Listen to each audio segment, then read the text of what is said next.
തച്ചോളിയല്ലോ മേന കുഞ്ഞോദേനെ പറയുന്നല്ലോ മേന കുഞ്ഞോദേനെ മോതിര കയ്യാലെ വായും പുത്തി ആചാരത്തോടെ അടക്കത്തോടെ തീരത്തൂണിൻ്റെ ഒളിമാറയിലേ തച്ചോളിക്കോമ കുറുപ്പൻ്റെട്ട ഗവർണർക്കാവിലും പോവുകയുമാണേ. തച്ചോളി മേപ്പയിൽ കുഞ്ഞ് ഒതേനൻ അഥവാ തച്ചോളി ഒതേനൻ വടക്കൻ കേരളത്തിൽ നിന്നുള്ള ഒരു വീരനായകനാണ്. 16-ാം നൂറ്റാണ്ടിലാണ് അദ്ദേഹം ജീവിച്ചിരുന്നത്.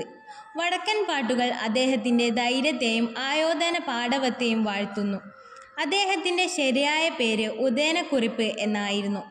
തീയർ, നായർ തുടങ്ങിയ ജാതികളിൽ ഉള്ള കളരി അഭ്യാസങ്ങൾക്കുണ്ടായിരുന്ന സ്ഥാനപ്പേരായിരുന്നു കുറിപ്പ്. അതിൽ പടക്കുറിപ്പ് സ്ഥാനീയരായിരുന്നു തച്ചോളി മാണിക്കോത്ത്. കടത്തനാട് വടകരയ്ക്കടുത്തുള്ള മേപ്പയിൽ മാണിക്കോത്ത് വീട്ടിൽ ജനിച്ചു. പുതുപ്പണം ദേശവാഴിയായിരുന്ന ചീനം വീട്ടിൽ ദേശവാഴിയുടെ മകനായിട്ടും ദാരിദ്ര്യത്തിലായിരുന്നു ഒതേനൻ്റെ കുട്ടിക്കാലം. ഉപ്പാട്ടിയമ്മയുടെയും മക്കളുടെയും സംരക്ഷണത്തിൽ വടകര വാഴുന്നോർ വലിയ ശ്രദ്ധയൊന്നും കാണിച്ചിരുന്നില്ല.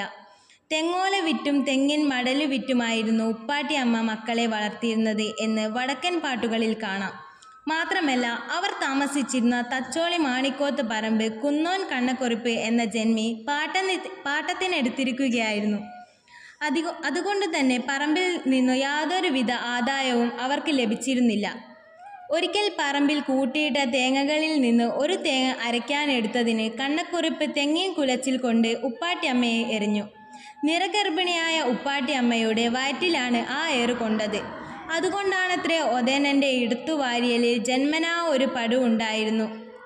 വടകര പട്ടണത്തിൽ നിന്ന് 2 കിലോമീറ്റർ അകലെ സ്ഥിതി ചെയ്യുന്ന ശ്രീ തച്ചോളി മാണിക്കോത്ത് ക്ഷേത്രം ഒരു കാലത്ത് ഇതിഹാസ കളരിപ്പയറ്റ് യോദ്ധാവായ തച്ചോളി ഒതേനൻ്റെ വസതിയായിരുന്നു.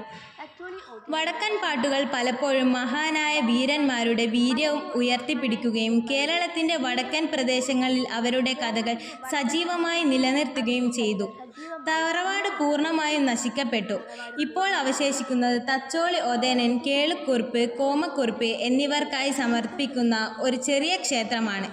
സംക്രമ പൂജയ്ക്കായി മാസത്തിലൊരിക്കൽ ക്ഷേത്രം തുറക്കും. തച്ചോളി ഒതേനക്കുറിപ്പ് പ്രത്യേക കളരി എന്ന പേരിൽ ഒരു കളരി ഇവിടെ പ്രവർത്തിപ്പിക്കുന്നു. പ്രധാനമായും യുവപ്രതിഭകളെ പരിശീലിപ്പിക്കുക എന്നതാണ് ഇതിൻ്റെ ലക്ഷ്യം. ദിവസവും വൈകിട്ട് 5 മണി മുതൽ 7 മണി വരെയാണ് പരിശീലനം നടക്കുന്നത്.